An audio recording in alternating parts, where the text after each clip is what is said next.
Hello everyone, welcome to my YouTube channel and HPJVT NTT TGT भर्ती and TGT lecturer headmaster promotion. इसके अलावा SMC NHM arrear कर्मचारी तबादले और outsource पर आज की क्या अपडेट है। और वीडियो को शुरू करने से पहले चैनल को लाइक करें, सब्सक्राइब जरूर कीजिएगा। और उस बैठक में एसीएस फाइनेंस को निर्देश दिए गए हैं कि वो अब जल्द जो है वो एरियर और जितना भी जो डीए कर्मचारियों को देना है उस पर रणनीति तैयार करे और बताए कि आखिर जो है वो क्या प्लान यहाँ पर किया गया है, कितने प्रतिशत जो है कर्मचारियों को एरियर देना है, 25% देना है या 50% देना है। तो आज जो है वो फाइनेंस एसीएस फाइनेंस दिल्ली से लौट चुके हैं और आज उनको ये डायरेक्शन जो है वो मुख्यमंत्री ने विधानसभा सत्र के बाद जो है वो जारी कर दी है। और इसमें कहा गया है बहुत सारे ऐसे मामले कर्मचारियों से संबंधित थे जिस पर एसीएस फाइनेंस के साथ चर्चा की, जिसमें यहाँ पर एरियर का भी जो है वो महत्वपूर्ण मामला था। और इसके अलावा यहाँ पर एरियर की, क्योंकि एरियर को लेकर ये बिल्कुल संभावनाएं अभी तक बन रही है, संकेत जो है वो राज्य सरकार के मंत्रियों द्वारा दिए जा रहे हैं कि एरियर की घोषणा जो है वो 15 अगस्त को सरकार की ओर से की जाएगी और कर्मचारियों को जो उनका डीए दिया जाना है वो डीए दिया जाएगा। और इस माफ कीजिएगा एरियर और डीए की अगर हम बात करें तो 3% जो डीए हिमाचल प्रदेश के कर्मचारियों का बढ़ाना है तो उसको लेकर भी बड़ा ऐलान 15 अगस्त को सरकार की ओर से किया जाएगा। और कर्मचारी तबादलों पर फिर छूट की बात करें तो कल जो है वो आचार संहिता जहां जहां पर लगी थी वहां पर आचार संहिता खत्म हो जाएगी। और उसके बाद क्योंकि अभी तक जो है वो भले ही कर्मचारियों के तबादले को लेकर बैन है, लेकिन जैसे ही आचार संहिता खत्म होगी कल तमाम सभी एमसी एरियाज में और जिला परिषद, जहां पर जिला परिषद के चुनाव थे वहां पर, और पंचायतों के चुनाव, तो तमाम आचार संहिता जो प्रदेश के जिन जिन हिस्सों में लगी थी वो आचार संहिता कल खत्म होगी। और उसके बाद जो है वो कर्मचारियों के धड़ाधड़ हम कह सकते हैं कि उनके ट्रांसफर के डीओ आना भी शुरू हो जाएंगे। और क्योंकि यहाँ पर बैन भले ही लगा है लेकिन अब समय बहुत कम है, चुनाव की घोषणा कभी भी जो है वो प्रदेश में हो सकती है। और इसके मद्देनजर जो है अब सरकार की ओर से ट्रांसफर को लेकर ज्यादा सख्ती अब नहीं बरती जाएगी। और यहाँ पर ये माना जा रहा है सभी विभागों द्वारा कि अब जो है वो एक बार फिर से ट्रांसफर को लेकर होड़ लगेगी और कर्मचारी और अधिकारी जहां पर एडजस्ट होना चाहते हैं वहां पर जो है वो अब दबाव बनाएंगे कि किस तरह से जो है वो एडजस्ट यहाँ पर हो सकेगा। और अब बात करते हैं आउटसोर्स के नौकरी के पक्के होने की। तो आउटसोर्स कर्मचारियों की अगर हम बात करें तो आउटसोर्स कर्मचारियों का जो ड्राफ्ट है वो पूरी तरह से बनकर तैयार हो चुका है। और आउटसोर्स के कर्मचारियों को लेकर राजस्थान के जिस मॉडल को हिमाचल प्रदेश के अधिकारियों ने स्टडी किया था उसी मॉडल के तहत जो है वो आगे इन भर्तियों को करने का प्लान जो है वो सरकार द्वारा बनाया जा रहा है। सब कमेटी कभी भी राज्य सरकार को अपनी फाइल सौंपेगी, उसके बाद कैबिनेट में से मंजूरी जो है वो दिलवाई जाएगी। लेकिन अगर ये सारी चीजों को लेकर भी यहाँ पर आउटसोर्स के कर्मचारियों को राहत सरकार समय पर नहीं दे देती है, लेकिन उससे पहले जो है वो एक तरफ से ये भी यहाँ सरकार की ओर से कहा जा रहा है कि क्योंकि 15 अगस्त को आउटसोर्स के लिए कोई ऐलान नहीं होगा, लेकिन सितंबर के आसपास जो है आउटसोर्स के कर्मचारियों को नौकरियों से नहीं निकाला जाएगा।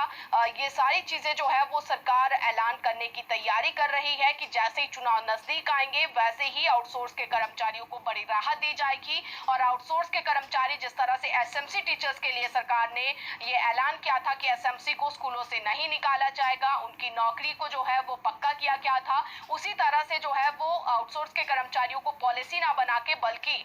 जयराम सरकार जो है वो ये ऐलान करेगी कि आउटसोर्स के कर्मचारी जिन जिन विभागों में लगे हैं उन्हें कभी नहीं निकाला जाएगा और उनकी नौकरी जो है वो पक्की यहाँ पर की जाएगी। हालांकि उसके बावजूद जो ड्राफ्ट की अगर हम बात करें, जो ड्राफ्ट बनाया गया है तो उस ड्राफ्ट पर जैसे ही सबकी यहाँ पर सभी की मंजूरी मिल जाती है, सभी के जो सुझाव है वो आ जाते हैं, तो उसके बाद इस ड्राफ्ट को भी अंतिम मंजूरी दी जाएगी। और आने वाले समय में हिमाचल प्रदेश में प्रावधान किया जाएगा कि आउटसोर्स के जो भर्तियां हैं वो संस्थाओं के माध्यम से और इसी के साथ सोसाइटी के माध्यम से जो है वो की जाए। और इसी के साथ टीजीटी लेक्चर्स हेडमास्टर प्रमोशन की बात करें तो टीजीटी से जो लेक्चर्स बनने हैं हजारों की संख्या में है, उसकी सूची भी कल या फिर इस अब 12 तारीख के बाद जो है वो कभी भी जारी हो जाएगी। आज शिक्षा निदेशक से हमारी बात हुई तो उन्होंने कहा कि अब जो है वो इसका प्रोसेस, क्योंकि आचार संहिता कल खत्म हो जाएगी और उसके बाद जो है ये प्रमोशन की जितने भी टीजीटी से लेक्चर्स हजारों की संख्या में टीचर बनने हैं उनके इस सूची को कल से जारी कर दिया जाएगा, या कल अगर ये नहीं होता है तो 15 अगस्त के बाद जो है वो हजारों टीजीटी को ये राहत शिक्षा विभाग की ओर से दी जाएगी। क्योंकि आज शिक्षा निदेशक से हमारे इस बारे में बात हुई तो उन्होंने विस्तार से कहा कि सारे जो है वो यहाँ पर तैयार हो चुका है पैनल टीचर्स का, और केवल जो है वो इसमें सरकार के अप्रूवल के बाद इस सूची को जारी किया जाएगा। और इसी के साथ लेक्चर से जो हेडमास्टर बनने हैं उनका पैनल भी तैयार हो चुका है और ये सूची भी, ये पैनल भी सरकार की ओर से जल्द यहाँ पर जारी कर दिया जाएगा। और अब बात करते हैं एसएमसी की और जिला परिषद कर्मचारियों की। तो एसएमसी के लिए एसएमसी और जिला परिषद कर्मचारी और एनएचएम की अगर हम बात करें तो इनके लिए भी सरकार की ओर से 15 अगस्त को ऐलान किया जा सकता है। क्योंकि अभी अगर हम देखें तो 15 अगस्त के मौके पर जो है वो ये ऐलान जो है वो किया जा सकता है। क्योंकि अभी एसएमसी के कर्मचारियों को भी पॉलिसी नहीं बनी है, उनके तमाम ऐसे एजेंडे हैं। इसी तरह से जिला परिषद के कर्मचारी जिनके न्यू पे स्केल के तहत उन्हें अभी लाभ दिया जाना है लेकिन वो अभी तक नहीं मिला है। एनएचएम कर्मचारियों की बात करें जो कि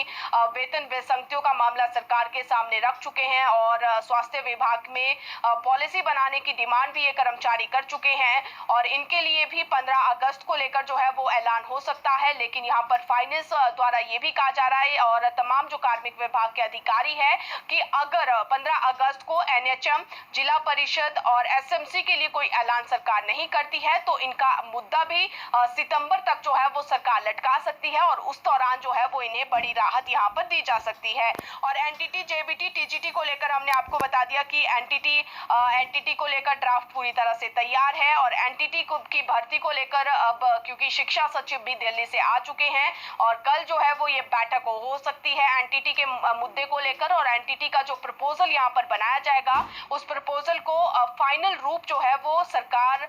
की ओर से दिया जा सकता है। शिक्षा सचिव की ओर से जो है वो इस पर डायरेक्शन शिक्षा अधिकारियों को दी जा सकती है कि किस तरह से एनटीटी की भर्ती प्रदेश में की जानी है। और इसी तरह से जेबीटी को लेकर, क्योंकि जेबीटी भर्ती को लेकर अप्रूवल मिल चुकी है तो अब जेबीटी भर्ती का प्रोसेस भी जल्दी यहाँ पर शुरू हो जाएगा। और टीजीटी का भी 1500 से ज्यादा टीजीटी की भर्तियां हैं, इसका प्रोसेस भी अब जल्द जो है वो कमीशन के माध्यम से शुरू किया जाएगा। तो ये तमाम